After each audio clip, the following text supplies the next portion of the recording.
So welcome to another episode. So today we have Trevor Fortner on, who is part of the Everyday Spy team with Andrew Bustamante. So welcome to today's episode. Yeah, I appreciate it. We were just talking off air, weren't we, about the innocence of children and the rose-tinted spectacles they have. Everything is fun, exciting. They see the good in everything. But with your background, I'm sure that's quite difficult for you to empathise with in some respects, given your work with the Navy and the bomb disposal unit, essentially. It's actually one of the things that I try to slow down in life right now and be actively present when I'm with my kids is turn my mind off of work and just watch their innocence and catch myself in those rose tinted glasses. Like, don't take them off the kid just yet. Like, of course, I got to protect her, but I also have to educate her. And that's a parenting skill that I still work on every day of when is the time to take those glasses off on this particular subject and give you real life information. And so right now with the little one turning 4 this weekend, I'm like, kid, you keep those glasses on for the rest of the weekend. Enjoy this. Like, I don't need you to have the stress. I'll handle that for now. That was a conscious decision, wasn't it, for yourself to actually come away Yeah. from maybe being, you know, front and center, with your work in Delphos, etc., and actually spend more time with the family. Very conscious, very conscious. Because what happens is, and this is a very recent last couple of years of self-reflection of my life and the decisions I've made. Were they my decisions or was I being told what to go and do?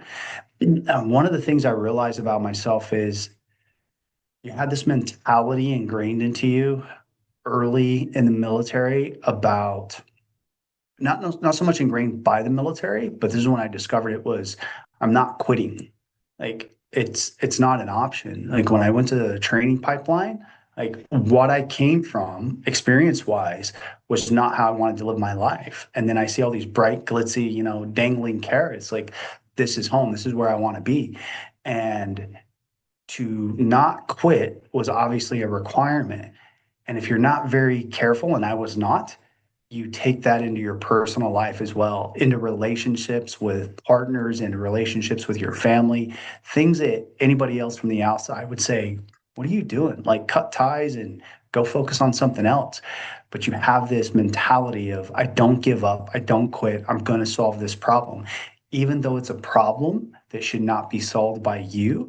And over the last few years, I've really been reflecting on that, and that made me go, all these things that I'm doing around the world, I think are for my children. And to some extent, they are, but my children are missing out on me being present with them. So I've consciously made that choice to be at home more. And when I'm with them, no phones, no work thoughts, just let them live in that rose tinted world and enjoy that moment with them. You said not cautious. What do you mean exactly by that?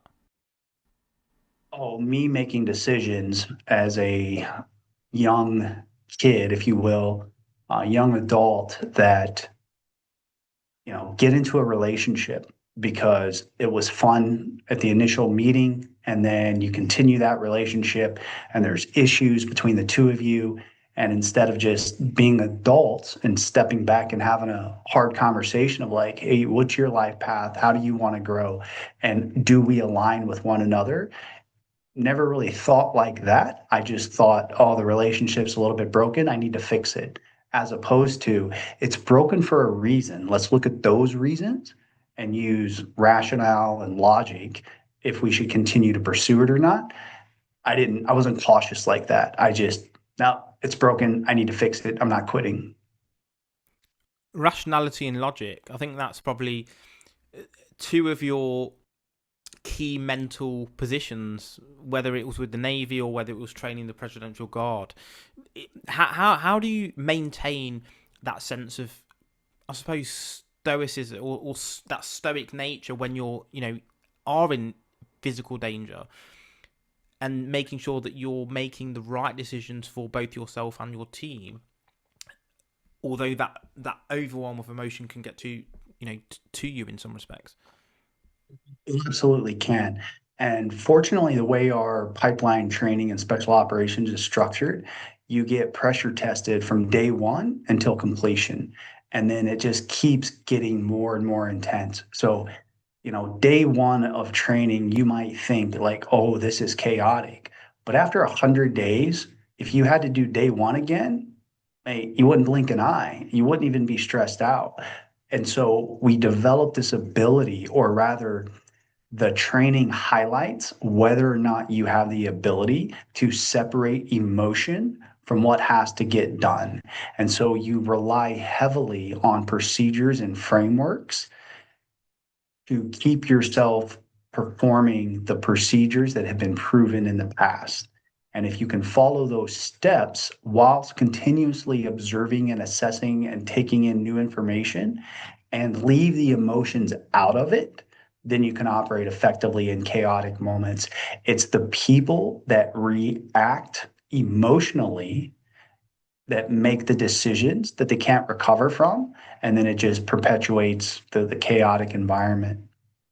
Do you think it comes down to exposure as well as sort of mental control and as you say, following the process, I suppose? Because if you the first time you've seen a horror film, for example, it's probably going to feel pretty scary. But as you've seen 100 horror films, it becomes kind of normal. Again, your first day on the police force, you see a dead body, you might be sick, you might go home and cry or whatever. But after seeing 100, it's, yeah, do you know what? Seen it before. The exposure has helped me to rid the emotion, because the emotion is now happened, that allows me to sort of withdraw from that emotion moving forward. Do you think that has a part in it as well? 100% it plays in a part. Like people think that these special operations personnel are different. And yes, we are different because of the experiences we have been through. And nothing separates me from you except my background and experience and your background and experience. And so when we go through our training pipeline, we go through very particular evolutions that constantly add stress. And it doesn't matter per se what the evolution is, the external environments, whether you're cold, wet, in the water, it's nighttime, you're hungry. Those are tool sets that instructors can use to put you under stress. So if I were to sit here calmly and have to make a decision with you, I would still use the same framework. I'm going to have situational awareness about the topic and the environment. I'm going to gather information. I'm going to prioritize the judgment of that decision over speed and urgency. And then I'm going to refrain from making a decision that I can't recover from for as long as possible. And we could sit here very calmly and walk through a decision. And it would just, most people would be like, yeah, that kind of makes sense because there's calmness and there's clarity around. Well, when you start adding bombs and bullets and chaos and dead bodies, people's heart rate starts to elevate. So that's one thing we have to learn to control. We use some breathing techniques to do that. And then we go back to the same procedures and frameworks that you and I would have done in a calm environment, except now, because we've pressure tested ourselves over time to do that, we can make the effective decisions. So the people that we teach every day is we offer courses for them to come to where we will control the external environments to put you under time constraints and pressure. You still have to use the frameworks. And then you can go home and use those frameworks in everyday life. And hopefully, it's not a lot of pressure that you're under, and it's much easier to use those. The more you use them, is the experience. It's funny, isn't it? Because it's a subjective thing. Because I suppose there's people listening who think, do you know what? Yeah, I'm really calm under pressure. There's nothing would bother me if I was, on a battlefield. I would think logically. It's only when you Yeah. let's use an example of tennis, right? You might think you're good at tennis until you play Roger Federer, and then you realise that you're not very good. So I think there is kind Nowhere of an close. objective, side of this as well. So for you, how do you try to gauge that? So from your perspective, you're the Roger Federer, right? And someone says to you, "Look, I'm really good at seeing what's going on around me. I can judge threats easily." Do you sort of parallel their position and say, "Well, you missed that person sitting in that chair over there, the red bus that went by, because you were focused on this child that almost crossed the street. Do you have like this kind of overarching view that you can assess more issues faster than other people because, as you say, you've been through this in on more occasions than other people? Yeah, absolutely. And that's what makes, that's why we instruct people is, some people instruct people because it's just a job to them. We've chosen to go out and consult and instruct with people that are looking for the assistance in order to use our background. The majority of clients we get are phenomenal human beings, various career fields that are looking for guidance from basically mentors that have lived that experience, and then we'll start to pressure test them a little bit. And so anybody that does sit out there, armchair quarterback, and says, "Oh, I would react that way." Okay, cool. Let's go. Like you said it, let's go. And if they say, "Oh, yeah, yeah, yeah, I've got other things to do." Okay, I just learned everything I need to know about you. You're not willing to take that step and be uncomfortable.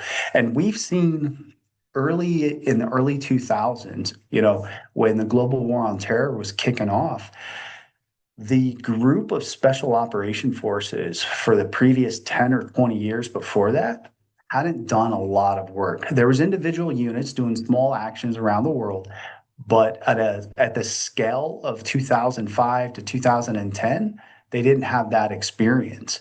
And I saw special forces, qualified operatives in the field lose their mind, like complete panic, because they had never been in that situation before and they had been training for it. But it's like being a surgeon, training for a decade to operate on somebody, but yet you've never done it before.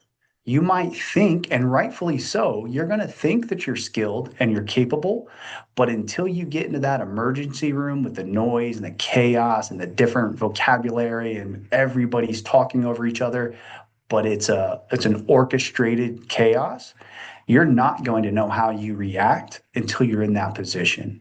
And that's something that I think every high level military operative will tell you. Like, even my first experience, I was like, whoa, that was way more intense, like emotionally, psychologically, physiologically, than I could have expected. And as far as training goes, you go back to train the way you're really going to fight. So you use these lessons learned in actual combat, and you go back to your training schools and you try to make that training as realistic as possible. Like, it has to be difficult. It has to be risky. Don't take unnecessary risks. Manage what you can, but you have to push the training to the extreme in order to vet those people out. If not, you're not doing them a due justice. Like, you give them the tactical skills and then you just go put them in combat. Like, that's not a good idea. So it's one of the reasons that our training is so intense. It's I think it was Mike Tyson who said, wasn't it, that everyone has a plan until they get punched in the face. I think it's very much the case of that Yeah, in that situation. But yeah. on the flip side, could it not be that I actually made a video about this recently for the channel, because obviously outside the interviews and podcasting, I do sort of individual videos as well. And one of the things that we did recently was called the Stranger's Advantage, which, say, for example, let's say you've lived in America your whole life. You don't see some of the issues with how America is run unless you come from a different country, because that stranger can see this environment in a new way, and maybe they Different can take perspective. advantage. Yeah, from exactly, they can take advantage of opportunities because they're not stuck in this dogma or this programming.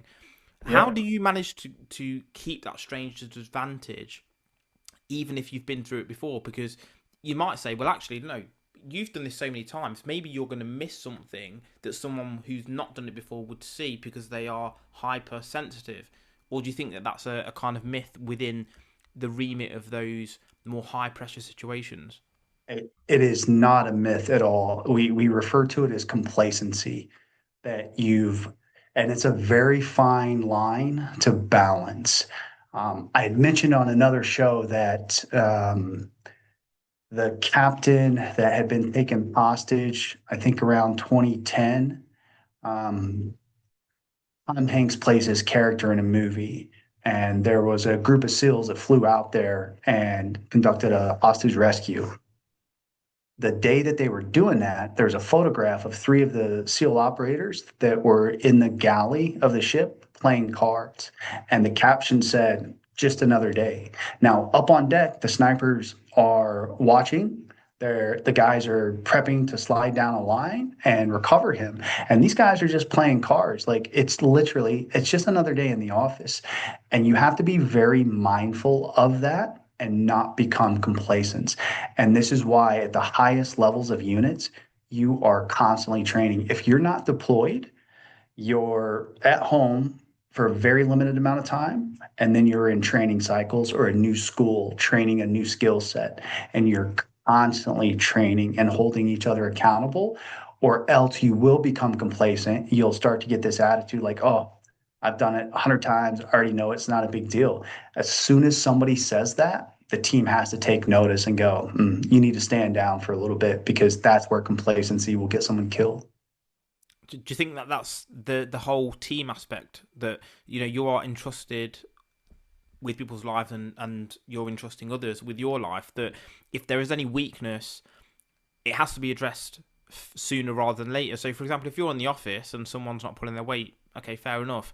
A few less letters get sent out, no big deal. But, in any kind of quote-unquote battlefield where there are much higher stakes, does that unity come at a higher price or lower price? I suppose it depends on which way you're looking at it. Right, for sure. Like people think like once you graduate your pipeline training and you make it to your team, like I'm good. I don't have to get up at 4:30 in PT. I don't have to go to the range as often. And that is the farthest from the truth. You have to continue every week to earn your position to stay there. You have to keep training because that's the people I want next to me. And if they want the same people, we have a team. If it's that person that says, you know what? I know I was supposed to send those emails out, but I'll do it later. Mate, that's an issue. Like all the way down to that simplest thing. Do they clean their gear? Do they clean their gear properly? Do they replace the batteries in their equipment? Like you can see it in people, those that they get relaxed in their job, and that's a dangerous thing. So we have to hold ourselves accountable to one another. We don't have a special team that's out there looking at us all the time to say, oh, you're slacking off. It's an environment where accountability and ownership of yourself and to your responsibilities to your teammate has to always take precedence. So what are some of the key? So you mentioned obviously discipline there, making sure you're cleaning, etc., which people can take into their own lives, I suppose. Like Jordan Peterson says, make your bed, essentially. But what are some other ones? Because I know you talked about how it's impossible to be fearful if you're angry. So if you're fearful, you make yourself angry potentially to evoke that fear. But are there any other ones that you think are quite basic in terms of training that you would encourage people to understand and use to, even if they're not in the battlefield and, disarming bombs or rescuing little girls from the clutches of some organization, how can they use their mind in its best way to get the outcome that they're after? A really good question. Well, what's the outcome that you're after? Like, as a person, let's really clearly define that. Like, write it down, map it out. Like, I want to achieve this type of house. Okay, well, why? Is it for status? Is it to provide enough space for family and for what you want to utilize that home for? Like, most people don't write their true objectives. They're just kind of stumbling through life. And I was that person for over a decade, just stumbling through life. Whatever the military said, yep, I'm doing this, I'm doing that. Cool. I felt very empowered and very important. But over the last few years, I've realized I did not really make decisions for myself. They were for something else. And I try to tell people, like, if you have these objectives and goals, write them down and then ask yourself why you want them and constantly ask them. Because in a year from now, You might have been working diligently towards that, but now you have a year's worth of new information, new intelligence that you should assess and see if that objective is still what you're trying to chase. And it's okay to say, you know what? It's not. I'm changing directions. And most people get into this rabbit hole of they get tunnel vision and they get stuck in one direction. And then halfway through their life, they're looking back, wondering like, man, I have a career that I hate. And that's the second thing to tell people is just take action. It's that it's difficult to do, but it is that simple in execution. You can sit around all day long and talk about and fantasize about a business that you want to open up. Take an action. If it's send one email tomorrow, send the one email. If it's send 10, send 10. Make things in a bite-sized, manageable chunk that doesn't start to overwhelm you. And only you can know that. Like how much can you take on before you start to feel anxiety and overwhelmed? And don't look so far ahead. Like, yeah, I want somewhere in a year, but what can I do in 365 days? Tomorrow I can do this. The next day I can do this. That is progress. It's measurable and you're actually moving forward. And you might realize, man, this isn't the right path. Cool, adjust it. But at least you're moving forward while the other person is still back there talking about, I want to do X, Y, and Z. Well, cool, keep talking. The people that are going to take actions are like you. You started your podcast. I love the example you use because I use that in not quite verbatim, but very similar bite-sized pieces. I use the same 365 days. Like, if you want to write a book, great. It sounds like an overwhelming task. Like, I've written 5 books myself, writing a 6 at the minute. If you think, oh, I've got to write this book, and you start thinking in your head anxiety of all the things that you need to do, you're never going to do it. If you just think I need to write a page a day, you've got a book at the end of the year. And I love the analogy that you've said about breaking it down and your level of anxiety. The other thing that I liked about what you said was don't hold on to a boiling kettle just because of how long it took you to boil. If you've worked for a year and it's not the right thing, pivot, change, adapt. Yeah. And then you also said about bringing on new information. In philosophy, I think they talk about cognitive bias versus Bayesian thinking. Cognitive bias is regardless of the new information, I'm going to keep doing this thing. Bayesian thinking is take this new information on. Okay, maybe I've now changed my opinion. I used to think this was cool. Now I don't because of X, Y, and Z. And I think that's a really important thing that you're saying is that take in the stimulus that you're getting from books you read, podcast conversations, colleagues at work, whatever, and actually use that to reform yourself and your opinion and grow into the information that you've received. Because otherwise, you're going to be a 14-year-old, 60-year-old that hasn't changed one bit.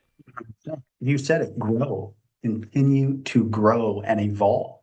Because I think we probably both know some older people that, yeah, they're 14 or 15 years old, same mentality that they had decades ago. And the world is not the same as it was when they were that age.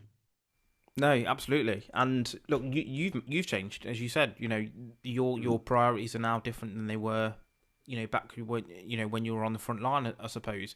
But what are a few of those days that you remember? You know, whether it was with the Navy teams or whether it was training the Middle Eastern presidential teams, essentially. What are a few of the key memories that still stick with you today? Humanity of war, the violence of war. Like it's when you travel around the world and you talk to different cultures in a non-combat setting, you start to realize like everybody's kind of the same. We're all trying to raise a family. We're all trying to be, not a don't be negative within your community. Don't be the bad apple of the community. Like add value to your community, look after your family, eat food, socialize, and just live in peace. Like every culture I've been around the world in a non-combat setting, that's what they're generally looking after. It could be a small village out in the UAE.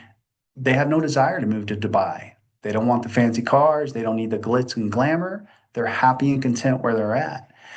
And then when you go into combat, you realize, with the exception of a few savages, that they're just like you. They're fathers, sons, they just have a job to do. And is the fight that I'm fighting really against that human being or an entity above them that's directing them? Because I'm being directed by somebody else. And it really makes you, or made me, become much more conscious of, if I was going to potentially cause harm to somebody else, is it truly necessary? Like, morally and ethically, like, despite the rules of engagement, follow those, of course, but morally and ethically, like, are we doing the right things?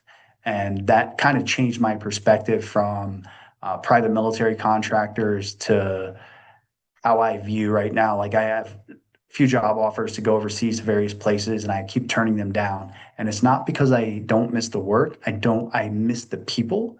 I miss the camaraderie. I miss the ownership and accountability. But I've got new problems that I need to solve and focus on, and that's my family and my community, not necessarily another community halfway around the world. I love what you said about the war situation, because ultimately most people would want peace. They want to, as you say, bring up a family, live in a community that's decent, that helps each other, that's aiming in the same direction. Unfortunately, we do have people, as you say, above us that are sending people to war for their political games that you're part of.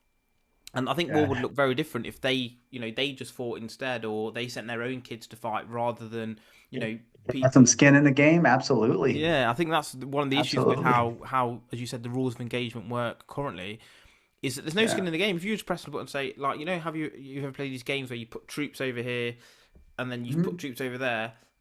You're not even on the chessboard. Unfortunately, we Yeah. have elites and politicians that aren't on the chessboard at all, and they're sacrificing the bishop to take the queen. And it Mhm. might be that you're the bishop, unfortunately. Yeah. That's that's part of our issue with the military and our government. Did you think that, in terms of some of the psychological side of things from your side, because I'm sure that you would have been taught or aware of, or maybe even used at some point, manipulation tactics? Do you see that the government are using those same tactics against the general population also? Yeah, absolutely. Like, we're constantly trying to be manipulated, even from marketing, to buy the statue behind you, to buy the wooden thing. Somebody's out there trying to manipulate you for their gain. And where it becomes dangerous is, am I being lied to? Like, intently trying to deceive me. If you're going to buy that wooden bookcase and it says it holds 30 books and you buy it and it holds 10, well, they lied to you with purpose and intent. That's not cool. You won't go shop there again, right? But if it holds 30 books and then just breaks, hey, we'll replace it. Okay, you weren't lying to me. It was just a bad product. And so our government will definitely, from all around the world, will manipulate information and people to achieve a particular outcome. And it may be for the greater good, of which we're just not aware of, or it could be for some elitists for their good, despite who gets injured in the process. It's not a comfortable way to live life, but that is the reality. But the thing is it's such a weird one, because we understand it ourselves. Like you said, you've got kids. There's sometimes that you're going to have tell a little white lie about, I don't know, we've run out of this chicken burger, because you want them to eat this salad, because it's for the greater good of that human being. It's like, Yes. if you're just the father who, every time your kid says sweets, I want sweets, they would eat sweets forever with no substance. But you know what's best for them, Yeah. and you don't want them to be spoiled, so maybe you don't get them everything they want. So I understand that there is a level of pragmatism involved, of course, but that's about bringing up an individual. With governments, there can be much higher stakes in terms of how society turns out, or what language people speak in the future, or if there's uranium, Absolutely. or atomic bombs being dropped, and things like that. So I do think that there is an element of And this is why I like, obviously, your guys' work at Everyday Spice to understand the mindset of these situations, and also understanding, as you say, the rules of engagement, how coercion works, all of these sorts of things, because I think they are, or in fact, I know they are important things for people to know about, be aware of, because unless you're aware of something, how can you ever really see it? Yeah. Love that you say that.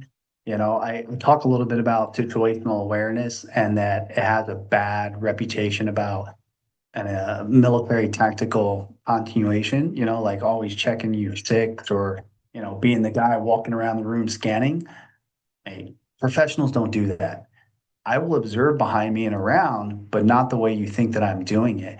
And it's awareness. It's processing information. What is my environment like? What is the situation like? Because you're 100% correct. I can't make a logical, rational, effective decision if I'm not aware.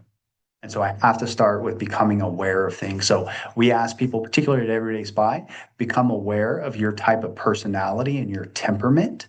And as you study that, you'll be able to look at other people and see their personality type, their temperament type. And if I know myself and I know you a little bit more, I can have a better, effective conversation with you. And then, of course, you can take that and go into the media. Are they lying to us? Are they manipulating us? But really, learn about yourself, learn personalities of other people, and then be able to have more effective conversations. Talking about personalities of other people, do you find that you are now much more well versed in understanding the difference of what comes out of someone's mouth and what their body tells you in terms of their, Oh yeah.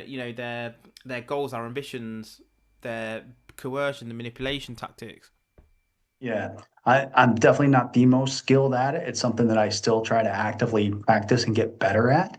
But reading somebody's body language when they say something, like, I'll tell you a perfect example. I was on a business meeting earlier this week, and I had a government friend of mine that was in the meeting, and he said, "You know what? I really like it when this one person on your team has their Zoom camera on."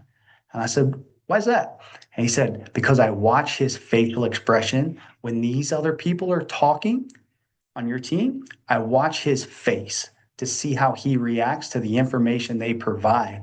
And I'm like, man, you're doing this over Zoom. Like, I rarely turn my camera on. I don't really care to see other people's faces like we're ever having meetings. I'm taking notes. Like, I don't need to see your face to have a conversation at work.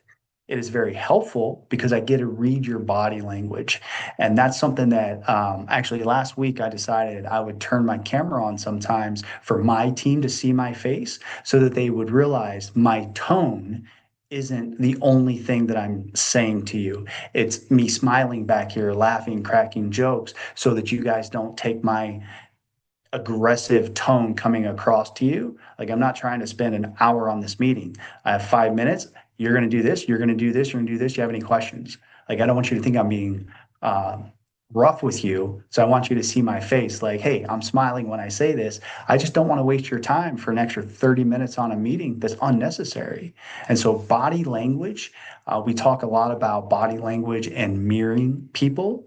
Uh, it's so important that it creates this connection with people not knowing that the connection is being made.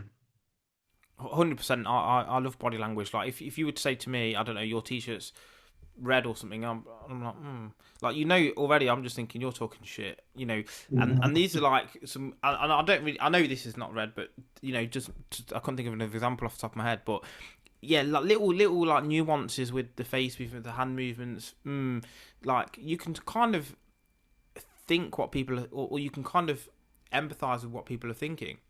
And I love how you say about mirroring as well, because it's something that does get taught. Obviously, it gets taught, in terms of your guys' roles, but like even in sales, for example, mirroring gets taught in sales. Building Health. rapport, because I think 70 or 80% of communication is body language. Yeah. I don't some salesmen, I think particularly car salesmen, I had heard where they had four different colored name tags, and your color was dependent on your personality type. and they would send the car salesman, they would read people in the parking lot. Hey, this is a type of person they're on the fence.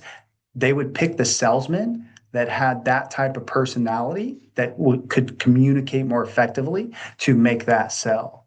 And you're going, wow, you guys use this tactic in your, and back to, because it sells, right? Some of the best salespeople are communicators that can have empathy and relate, have something in common that I can relate with you, because that will build another connection. The thing is, sales is demon. I love that example, by the way. I think that's really smart because, as you say, people have different personalities. But I think sales is demonized that you're trying to manipulate someone by doing all these things. A lot of the time, it's actually just helping someone to make the right decision because we have, you know, sometimes we lack decision making skills, and sometimes we need someone just to say, look, this is the right thing for you, and to help them to understand it. And I'm sure in your history there would have been times where you say, like, look, you're the guy for this. We're going into the jungle or whatever, going deep waters. You're the guy for this. Whereas the guy who's going to think about what to say in this situation to this individual's partner, who unfortunately made a mistake with the bomb disposal, he's the guy with the empathy to deal with that kind of thing. We generally try to build our teams with that in mind of personality traits. Like there's a couple of units that have various teams within a unit, and they're known for that. Like if you want an aggressive group of, say, knuckle draggers, to say it politely, if the mission requires brute force, those are your guys. And then if the mission requires a little bit more reserved calmness, maybe less violence of action, you would choose another group of people to do that. And that's how, it's one of the good traits of effective leaders is that they can recognize their people and use them. And I'm sure you see this in the corporate world. People get into a position and they think, or other people think, that their title is their swim lane. Whereas I'll look at somebody and go, I know you work in software, but you seem to be really competent in this subject over here. And if they go, yeah, I like that on the side. Hey, why don't you come over here and work with me for a little bit and try it out? Because I would rather have somebody doing something that they're passionate and skilled at so that they're invested into it, as opposed to they're just showing up for a 9 to 5 job. And we do that heavily in the teams. Yeah, 100%. And I think there's also a perspective difference between people who are managers or leaders or in control to people on the ground. Again, another video we talked about recently is a standpoint epistemology, which is basically, imagine like you're a CEO of a company, and from your perspective, you've done all the compliance stuff. You've got a HR department. You pay fairly based on the market rates and all these sorts of things. So on paper, for you, the company's pretty fair. Only the employees below can see, favoritism and maybe people who have been promoted unfairly and the gossip that goes on. So I think sometimes, and maybe that's extrapolatory to your teams and history as well, is that maybe the problems from the top cannot be seen correctly until you've played the bottom role as well, if that makes sense. Does. You ever heard of the Fertitta family? Frank and Lorenzo Fertitta? No. They had purchased the UFC years ago, before when it was dying out. And basically, the UFC that everybody knows now is because of Frank and Lorenzo Fertitta and Dana White's ownership of it. And now it's owned by, I think, a board of people. But I had the opportunity to provide executive protection for the Fertitta family. One of the interesting things that I learned about the two brothers is that when they were growing up, their father, who was the owner of the casino business, made them work in almost every skill set trade in the casino business, from the kitchen to the cooks to the cleaning to the janitors to different executive HR positions. And what he was doing was giving them exposure of the lens, that rose tinted lens, of the perspective of what a cleaning lady goes through on a daily basis. And they were two of the most wealthiest. Obviously, they were wealthy, both billionaires. They were two of the most wealthiest people that I ever met that were humble. Like they looked at details and they never just seemed to appear to look at the executive portion like, ah, we're doing great. Like you said, spreadsheet, P&L looks great. They were heavily invested from the boots on the ground all the way through up. And it was not uncommon to see them just walking around the casino, not just to go to lunch, but stopping in, talking to the young lady at the clerk that's passing out beach towels. Like they're invested in their people. Of course, they're invested into their business, but I always like to say that they invested into their people because their people was the business. Without them, they don't have a business.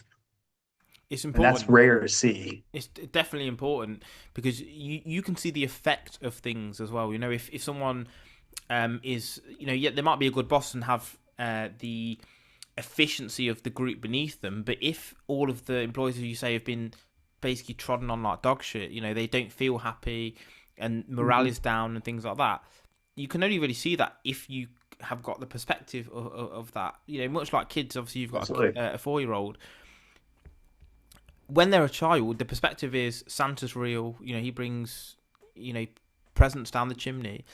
When they Yeah. get this new piece of information, they change. Their perspective changes on everything.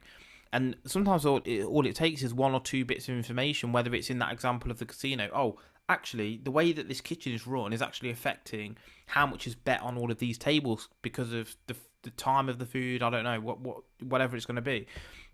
And sometimes, and I think this is again comes back to your situation, especially the training of the teams as well, the presidential teams. It's the information. How are you allowing them to extract more information from situations to make better decisions? Things in regards to protection details is, pick a venue like the Formula One venue over in Abu Dhabi is to consistently build a rapport with that organization. Learn those people, learn their baseline behaviors, what's normal in that environment. And it goes back to experience. You're getting exposure on the ground in normal conditions. And then you're allowed to go in there and assess more often. And that assessment is what you're going to use to actually to develop a plan when you're going to go there and protect somebody. So goes back to human connection, man. Like the CIA's triangle of health, wealth, and relationship says that everything in the world we can relate to one, if not all three of those health, wealth, and relationships. So we look a lot at one, taking care of our personal health and then building our relationships. That's whether it's with a person that I don't want to be friends with them. I don't want to go to dinner with them, but I need them to do their job so that I can do my job. Well, I could walk in there as the lead for the Presidential Guard and say, head of security, you're going to do this, you're going to do that, and you're going to do this. And by law, he's got to go and do it. Or I could take a little bit of my schedule and go over and have coffee with him one week.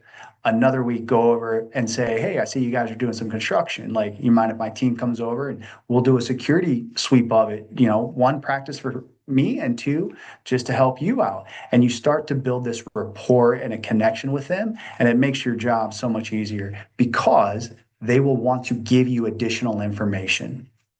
That's the thing as well. You know, if you do something good for someone and offer a benefit, or even are a nice person, or you know, give someone something, it builds a relationship that then it becomes a two-way. So for yourself, is there any one time you can think of that, you know, you did something so good, you know, in terms of value provided, whether it's a service or, you know, or something you did physically, said something that just built a lifelong relationship? You just knew from that point onwards you were that relationship was watertight.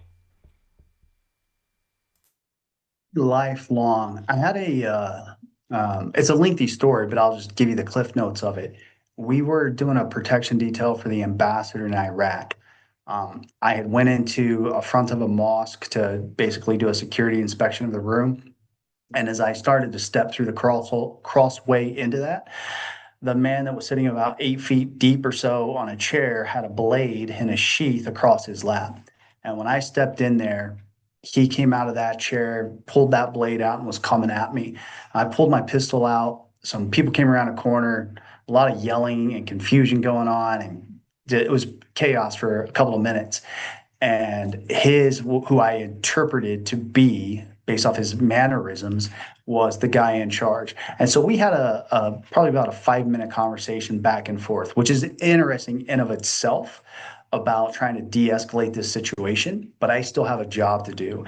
And the point that I'll make is that this one individual, I've seen angry people before, but this guy looked like he was going to take pleasure if he could get that blade to me. And I just remember thinking, like, wow, this man is angry and doesn't know anything about me, but I'm not from his country and I'm trying to step into his location. And he just rather angry about it. So fast forward another hour or so, there was an instance where we had this little girl, probably about 2 years old, in a pink, like triangle shaped princess dress, that I had allowed her to come through a security checkpoint, and I went out and intercepted her on the road, thinking that she might have a potential IED strapped to her. And it's like 1, 2 o'clock in the morning. Shouldn't be out there. There's nobody else out. We had the entire area locked down. So I get down in front of her. She ends up not having a device on her, and you can tell her hair is matty. She's dirty. You can see tear marks in the dirt. And so I pick her up, and I'm thinking, like, man, what? I can't take her back to my armored vehicle where the ambassador is going to get back into. Oh, these Iraqis that I just had this conversation with, let me go in there and see if I can get them to communicate with her and identify who she is. So here I go walking back over there, and I've got her tucked up on one side. This time I grab my pistol and I pull it out. Like, I'm gonna be a little bit more ready for this one. And as I step to that doorway, he also has his sheath on the ground now and just his blade across his lap. Even faster, he jumps up with that blade. And I remember, like time slowing down and watching the rage on his face come at me. And I was like, oh, not in front of this little girl. Like, I remember trying to like tuck her head and put my helmet in front of her, pull my pistol up, and the blade in slow motion is flicking to the ground. He just drops it. Now I'm a little bit confused, like, what in the world? And his face just changes to like this sad, happy. He's crying. He starts patting his chest. He's saying Allah Akbar. The other guys rush around the corner, a little delayed this time. I always wonder if that was by design. But they finally come around the corner and they see this little girl. And I watched these men who an hour before, like, seriously wanted to chop my head off. Like, it's just a matter of fact, oh, we just want to kill you. To now they're in tears. Turns out that this was their niece, the guy that was in charge. It was his niece. She's related to most of them. She had disappeared quite a number of days before. They believed that a local militia had kidnapped her, and they had been out looking for her for days. And she just wandered down the street. I wasn't supposed to let anybody come through that checkpoint. And I made a command decision, like, let her come through. I'll go intercept her. And they knew this apparently. And I remember them asking me why. And the only reason I could think of was I showed them a picture of my daughter, who was about the same age as her at the time. And that little girl kissed that picture. That man who wanted to bring that blade down on me is now looking at me, like, gave me like the most humbling, like, nod, like hand on his chest, and just nodded, like, thank you. The man in charge wrote down his phone number and gave it to me and said, if you're ever in trouble in Iraq, you call me and we're going to come and get you. Mate, a couple of minutes ago, you guys were ready to get in a firefight together. And this one act, call it of kindness or stupidity for breaking the rule, whatever, however you want to define it, this one act of human connection changed that entire environment. And I wish I could say it was a lifelong friend, but I was such an angry person when I left that country. Like, all the pocket litter that I had, like, don't need that, don't need this, don't need that. And I just got rid of all of that. And I've always been curious, like, whatever happened to them, and that particularly that little girl. So when you say do something for someone else, do it with the expectation or do it with the intent of goodness from yourself. Don't expect something in return. I think if you genuinely help people with no expectations in return, that the world will take care of that and it will come back to you. 5 minutes later, 10 years later, it will come back to you. Don't do things out of selfishness. 100% love that. That's what a lot of people think, isn't it? Like, oh, can you do this? Oh, what's in it for me? Yeah. Well, As at soon the as end they of the say day, that, yeah, at the end of the day, again, think of life as a game, right?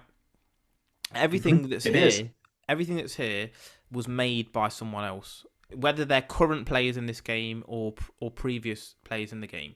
To be a Yep. good player, you need to leave the game better for future players. The phone that you've got in your pocket, cars that are created, the houses, even like legislation that's beneficial to people, medicine.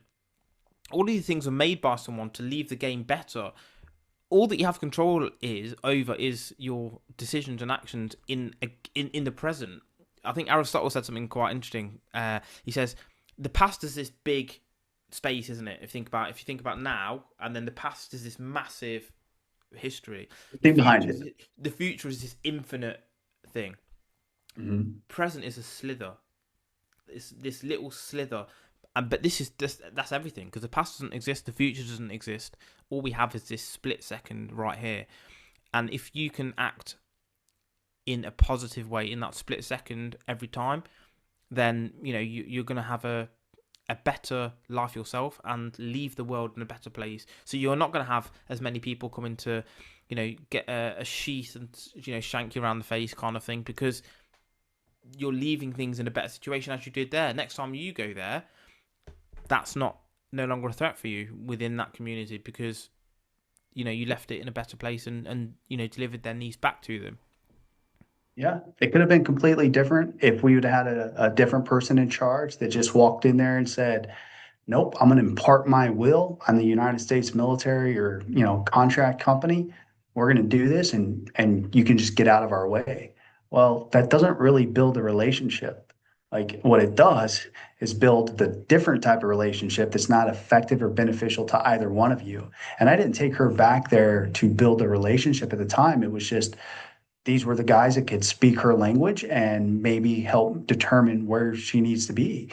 And after that experience, I didn't think much about it at the time. You go back, you do your AAR, and then over the years, I reflected on that. Like, why did I make certain decisions?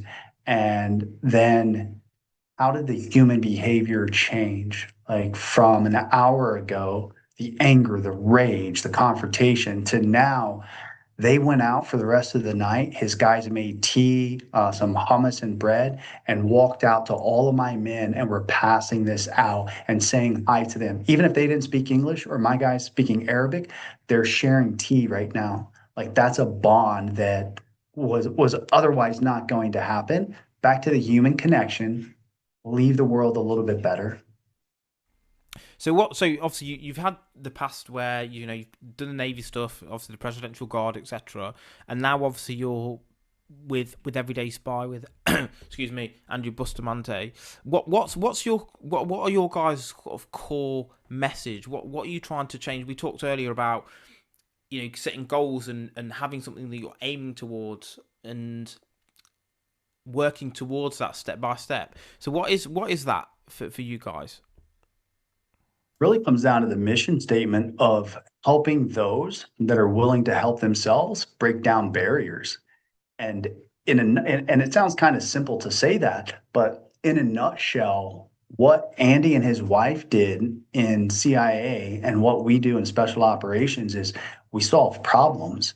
Now, I do not, and one of the other things I love when people acknowledge is their limitations. I understand through a lot of pain and difficulty and stupidity of my certain limitations that I have. And I don't look at those as negatives. If I want to learn more and push that limitation further, I'll do so. Or I'll accept that I have this limitation. It's above my threshold. Let me go get an expert where that limitation, it doesn't constrain them and let me pay them or hire them to do that particular task. And so that's what really makes everyday spy and our subject matter experts quite capable is we understand I may not be able to solve your problem, but I understand that I can bring in different types of people, different types of frameworks that is what I would use if I was presented with your problem. And so I'm using my tradecraft skills to help you break down a barrier because that's all we did operationally. It was we broke down barriers. I love that analogy as well, because I think sometimes we try and do everything. You know, we can't fix our car and be the roofer and go out to work and do the garden. We can't. Sometimes we have to say, do you know what? You're better than me at this. Let me bring you in to do this while I focus on the lane I'm in. You know, as you said, you know, maybe you can't fly a plane, and if you needed someone, you know, back in the Navy days to come and check for something ahead, because obviously more visibility, isn't it, than on a boat, of course, you would do that. You wouldn't try to learn how to fly a plane, learn all of the bits you need to know about navigation and all Yeah. that sort of stuff. You would just get someone to come in and do it.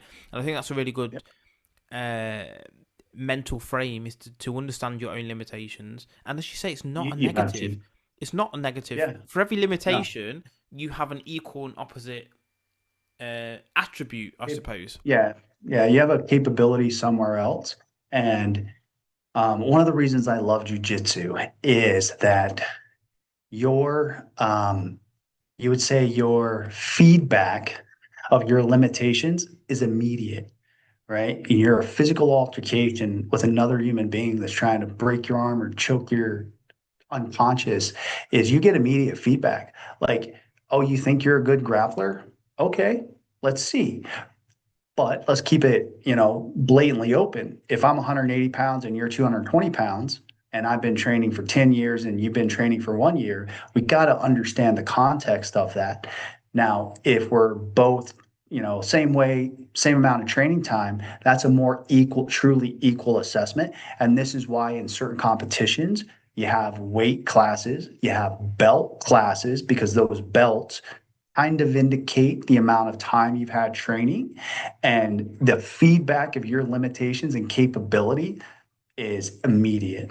And most people try to avoid that. They think, oh, I heard a guy one time in a overweight guy drinking a martini, which I like espresso martinis, but he's drinking a martini and he said, him and his buddies were having a conversation if somebody breaks into their house. I think one of them said something about, oh, I've got a shotgun. One of them said something about the golf club size. I'm not a golfer. I don't remember what number it was, but he's like, oh, I have one by my bed. I'm going to get up and tee off on their head, is what he said. Now, what they didn't know was 24 hours ago, I was in Baghdad. And now I'm in a party at a house in Las Vegas 24 hours later, completely out of my comfort zone. And they're having this conversation. And I walked into there and looked at him. I said, you really think you're going to just, a guy's in there raping your teenage daughter. You're just going to walk in there and club him? And he was like, yeah, man. And all the other guys are high fiving him. And so I had to be myself as a bit of a smart aleck at the time. And I said, all right, let me check this out. Let me just play the scenario out. Who do you think the guy that's going to break into your house is? And he's like, I don't know, criminal? Okay, well, the way you answered it means you haven't thought this through. The person that breaks into your house, there is a high probability that it's not the first time they've done this. They have confidence that they can do it again because they've done it before. There's a high probability that they are a criminal, high probability that they've been in physical altercations for their life many times. When's the last time you've been in a fight for your life? I haven't. When was the last time you actually ran a mile? Like, I don't care how far you can run, but could you actually sustain a physical altercation for 60 seconds or for 5 minutes or 10 minutes? Buddy, I don't think you can. How many times have you swung a golf club at a human being's head, right? Whilst your teenage daughter is being raped in front of you and screaming, you think you're going to be able to pay attention? So, like, I was trying to break it down in a logical manner for them to, like, not say, hey, buddy, you should probably go to the gym and get some skills. It was more of, you should live in a world of reality. And of course, at the time, I was being a complete smartass about it. But now I would tell people, like, think that scenario through. Like, if somebody breaks into your home, what are you going to do? Oh, I'm going to go to my safe and get my gun. Okay, cool. Go sit on your couch. I'll time you. No pressure. There's nobody coming through your door. How long does it take for you to calmly open your safe? Now imagine being dead asleep, hearing a crash come through your house, your heart rate spikes, and you're trying to punch in a code to a safe that you've never practiced like that. You're living in a dream world. Like, you have to train, you have to practice this. And most people, they won't. I think you said it. They avoid admitting their limitations, and that's one thing that we want to try to help people identify. Because if I can identify that limitation, I can give you a decision. Line this person up to do that task for you, or go get training and push your limitation out farther so that you increase your capability and confidence. I love that. Whether it's like judo as well, the same thing. Both grappling arts, just the rule set's different, but it's the same thing. You're either going to get thrown on your head or choked or armbarred or whatever. But it's always the ones that can't fight. Oh, I see red, man. I'll get a baseball bat. I'll do. Will you really? Have you ever had a fight like you say? Yeah. It's always those people, and they come, Mr. Billy Big Bollocks walk in the dojo and get smashed by a 15-year-old girl, and I've seen it happen. It's hilarious. 100%. 100%. It's so funny, and the same people who never exercise, as you say. It's always those same people. Oh, the thing is, the better you become at something, the more you realize your own limitations, and 100%. that's the paradox. Yeah, the better you become, the more you realize how shit you are. So if people are confident, I think that the phrase is the empty barrel makes the loudest sound. Those with the least to say make the most noise. But I like what you did with him. Instead of telling him you're an idiot, you say, okay, let's play this out. Okay, so the guy broke in the house. He's probably got confidence, etc., etc. You're going to be in a crazy state, and let's say you do crack him in the head. What happens then? Did you kill him? Do you go to prison? Who then looks after your kid? Like, you're playing out scenarios based on like a decision tree, which I think is a really clever way to sort of see end goals and then reverse engineer which end goal is the best and the decisions and actions you have to take in order to get to the position now, which I think most people don't do. They do not reverse engineer things. Oh, I'm going to figure this out. If I just somewhere I picked up reverse engineering. I remember as a kid, I loved taking things apart and see how they worked. But particularly in the bomb disposal world, you reverse engineer a lot of things. And I've learned that, that you can do that in everyday life. Think through to the end game. What decisions, objectives will get me there effectively and efficiently within my time frame? Is it feasible? What skill sets do I need to learn or outsource to do those things? And most people, they just react and go through life and lie to themselves about what you said, their limitations. They think so much more. A scary thing that you said, I want to bring this up. One of the things that terrifies me right now is are generations of people that do have this cocky attitude, like, hey, I'll just pick up this club and hit you in the head. If we were in another country, you would already be on the ground. You've already demonstrated intent and threat. Like, I'm not going to wait for you to actually pick it up and do it. Here in America, I've got to ask myself, am I going to go to prison if I put my hands on this person? I mean, we've got cops going to prison right now for doing their job. And that's a problem. And then our generations, they're not held accountable. So you do have some young 17-year-old knucklehead that will bring a gun to school or bring it to a parking lot and shoot somebody. Why? There's no consequences. What's going to happen to me? Right? That's how they're thinking.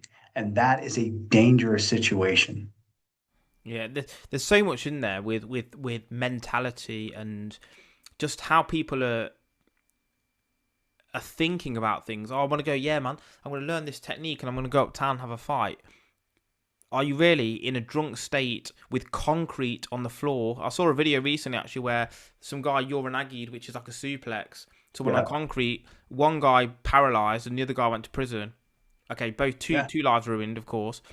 And for a even then, street fight. yeah, you're on the floor, rolling. You've got someone in, Munigatami side control, whatever, and some guy comes up and football kicks you in the head.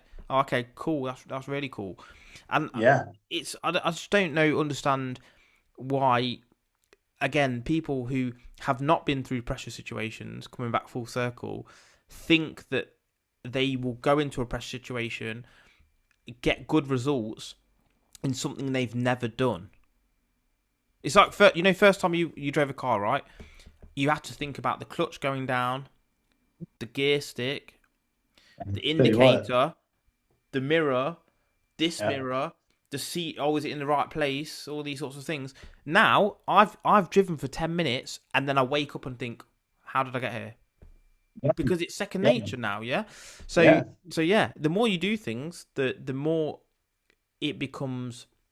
Have you ever seen that film Click with Adam Sandler?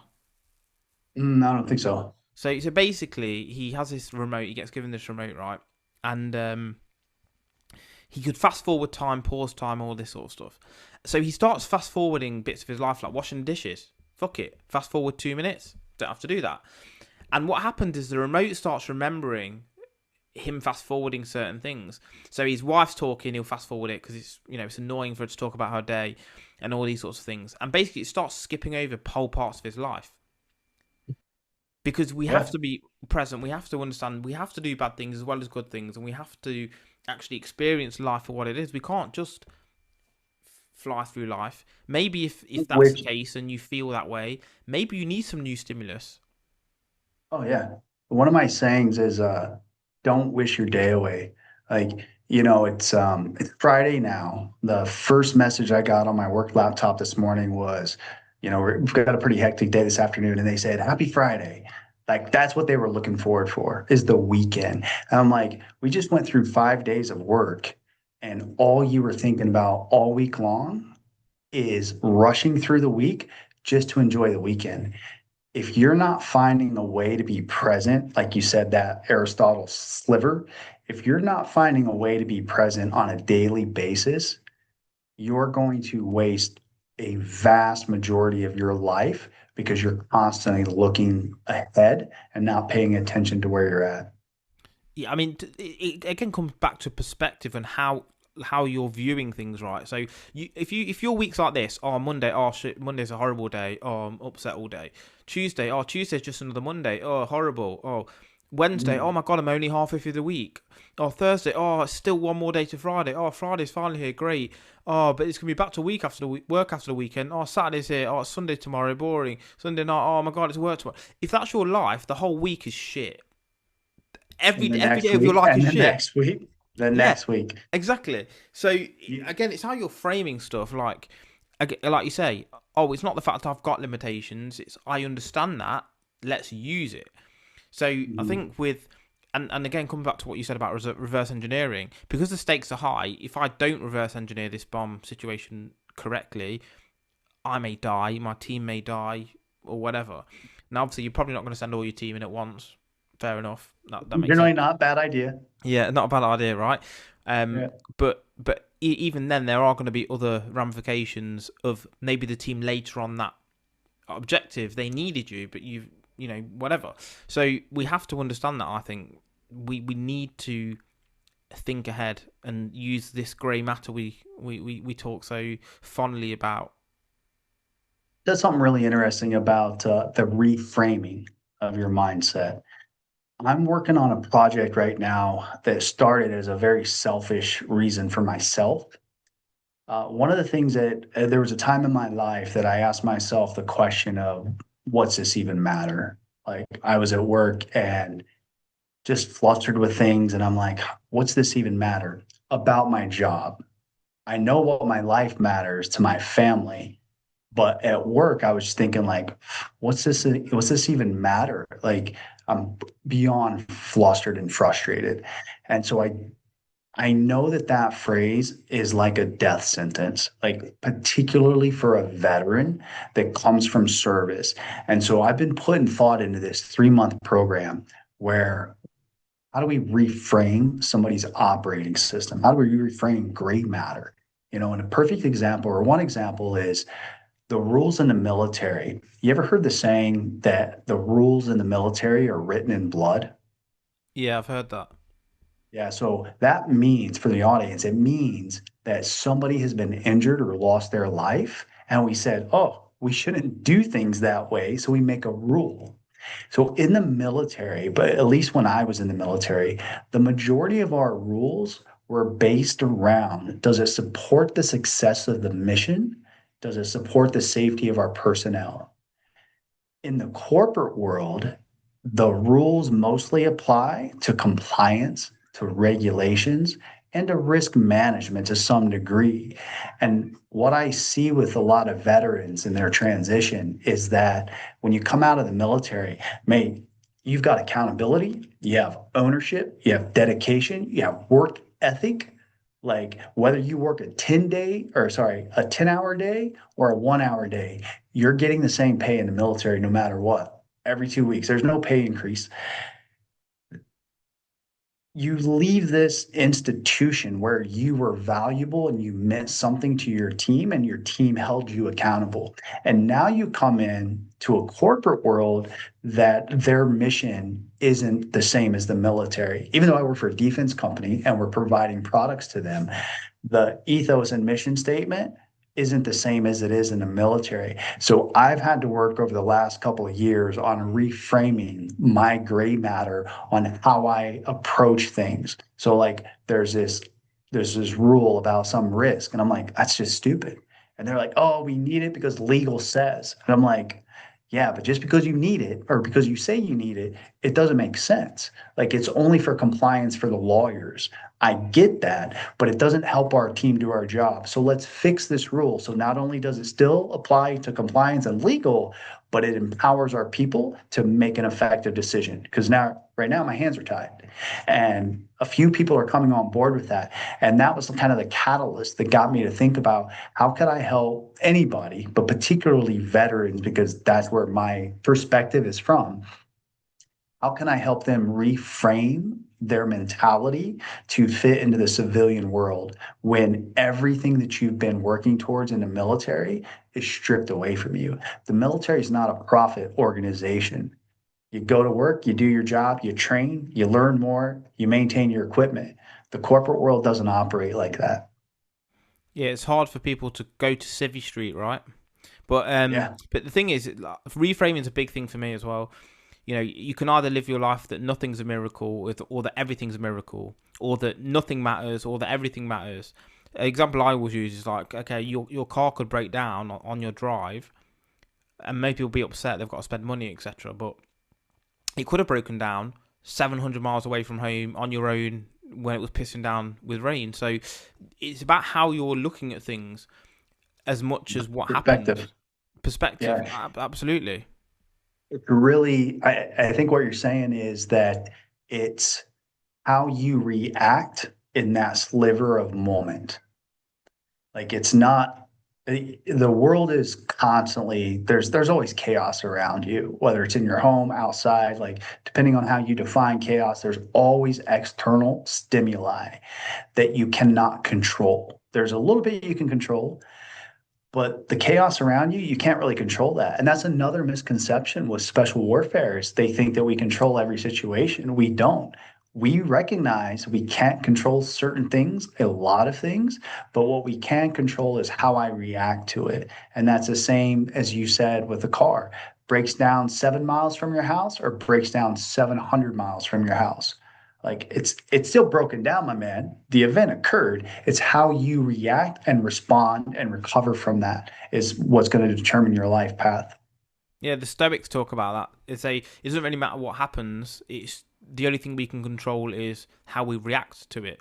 One of my favourite Mhm. quotes is by the great man behind me, Marcus Aurelius. It's something along the lines of to be like the rock that the waves keep crashing over, the raging of the sea falls still around it. It's like regardless of what happens, you're this rock, waves crashing around. You don't care. You just stay stoic, logical decision making. Yeah. And people say, look, oh, isn't life boring? You know, without emotion. And look, I don't think that's what you're saying. You're not saying have no emotion. You're saying in certain situations you need to remove emotion enough to make a logical decision and not an impulse buy or impulse decision that is going to cost you later on. I listened to my brother was speaking to someone, this lady, and she was talking about AI, right? And she goes, "Oh, AI is really, really good, but AI is good at making decisions on things that are reversible. I will only ever use humans to make decisions that are irreversible." Because you then can't blame the AI. Does that make sense? If you're making an irreversible decision, you want a human touch, which I think is quite an important point as well, in terms of what we're talking about. Making decisions that are irreversible, you're making decisions. It's not like leaving a job where you could leave and maybe apply for it back. Some decisions are irreversible. Yeah, 100%. I wrote a note down. I wanted to expound on something you said about me saying remove the emotion. Is a really good what you said. It prompted me to say it better. When I say remove the emotion, absolutely do not remove the emotions from the human being. Keep your emotions. It's part of what makes us human beings. Remove the emotion from the decision-making process. Use rational, logical decision frameworks to make the decision. I'm probably one of the most emotional kids around the block. Like, I don't deny that, but I control my emotions in the right environment. When I'm with my kids, mate, I've got pink tinted glasses on at that point. Like I'm laughing, I'm giggling, I'm tickling with them. I'm just mucking around with them, enjoying that present moment. My love for them, I still have all these emotions. I have empathy for people. But when I make a decision, particularly an important decision, I have to ask myself, am I making this decision being influenced by my emotion? Right. And I've had, a couple of times in my life, I've had two job offers at the exact same, time that I had to make a decision.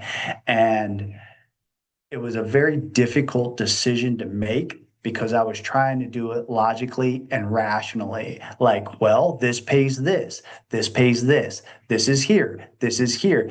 And as I'm going through there, I'm like, after a week, I'm like, I just want to flip a coin. Both of them are amazing opportunities. So then it actually came down to admitting that either one of them from a career perspective would be a phenomenal experience.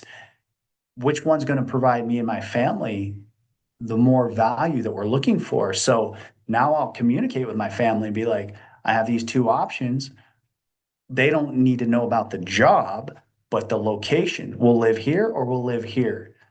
Family's closer here, your family's closer here. Like, let's have that conversation. So I'm not saying don't be a human when you make decisions, but don't let emotions dictate your decisions. Yeah, the flip the coin thing. It's like in the I think it was in Friends as well. But one of the things you do is like you've got two options. You flip a coin, you assign heads and tails, and if let's say you pick a red T-shirt today, and really you want the blue T-shirt, and red comes and heads comes up, and it says wear red, and you're disappointed. You know that it was the other T-shirt that you wanted to wear, right? So if you're unsure, so that's a good thing. The other thing I like is you're saying about the emotion, but I know that what they used to do in the past, I can't remember the civilization. I think it was Japanese maybe, but I'm not sure, so don't quote me on this. But they used to make decisions both drunk and sober, and they used to see if it aligned with both, they would do it. If it was one or the other, they wouldn't. Because obviously certain decisions drunk are not good. Sober, you wouldn't do it. Whereas, and the other way around, I suppose, because drunk gets rid of your inhibitions. Maybe you're over logical without a little bit of alcohol and not using maybe your gut instinct and a bit of fuck it, let's do it. So that I found that quite interesting. I'm not saying do that by the way for everyone, but I thought it was quite an interesting thing that I read once. Definitely don't decide to drive. Yeah, absolutely. Yeah, leave the keys at home because that is an irreversible decision. Oh, 100%. My couple of my buddies that are cops were telling me about being drunk at work one week, and I said, "Mate, you guys have like bad engagement or something?" And they're like, "No, we were going through driving school, and part of their one of the roles of cops obviously is to do DUI checkpoints. And so for these cops, and you had to volunteer to do it, they can force you to drink. Um, Part of their experience was to go out and drink an alcohol. They monitor their time and then they put them on a closed track with another driving instructor. One beer, and they record everything. So they drive, come back, two beers, drive. By the end of the day, they're drunk.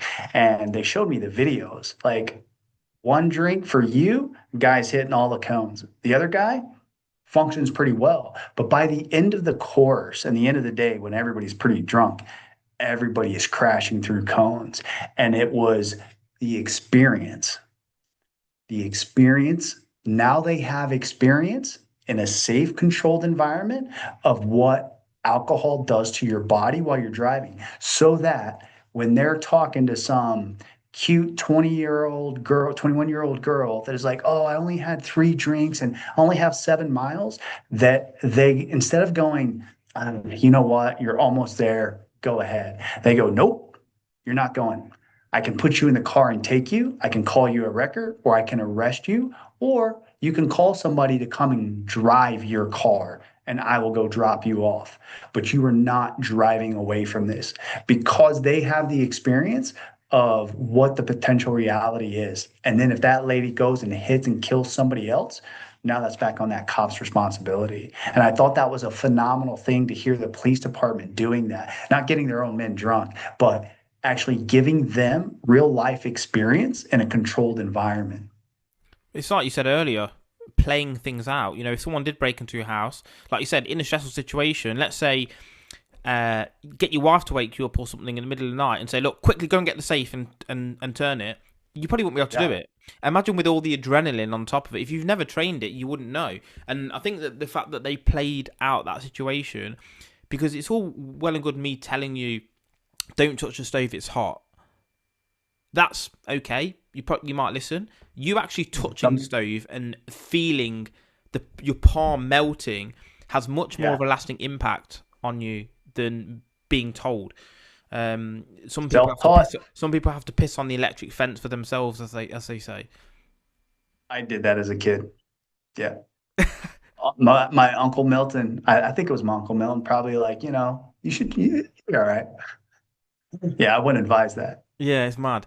Is there anything that you've not covered that you think would be interesting just to finish on?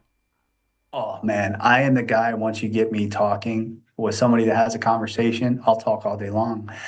I want people, we talked a little bit about taking action, which is kind of like all over social media, but really just take a moment to appreciate life. Like, walk outside 15 minutes a day. I don't care if it's raining, put a raincoat on, my man. Like, don't do it in a gym. Just walk around your neighborhood, your community, observe what's around you. If you can do it in the woods or in the nature, even better. But just go spend 15 minutes outside and be appreciative. Like we get so negative about, oh, this lady cut me off, this, whatever negative things, like how many times people are upset in one day's period it's appalling. So slow down a little bit and be appreciative. Find something, 3 things. There's a challenge. Find 3 things every day for the next week to be appreciative about. I love And that. If you can't find them, you reach out to one of us, because we need to have a conversation. Like honestly, if you go a week and you can't find something to be thankful for, my mate, reach out to me. I love it because it's about reframing, like we've talked about. You might complain, oh my God, my house has got an issue, but what about the flip side? You actually have a house. I'm feeling, oh, my kids are waking me up, but you have kids. So you're waking up. Yeah, you're waking up. Exactly. Start with that. There's so much reframing there that you can use, and I'm fascinated by the mind, both its good and bad side. So yeah, I mean, keep doing what you're doing, man. I think you're doing and obviously the whole team as well doing a great job. So yeah, thanks for being on the show, Trevor. I appreciate it. Thank you very much. Thank you very much.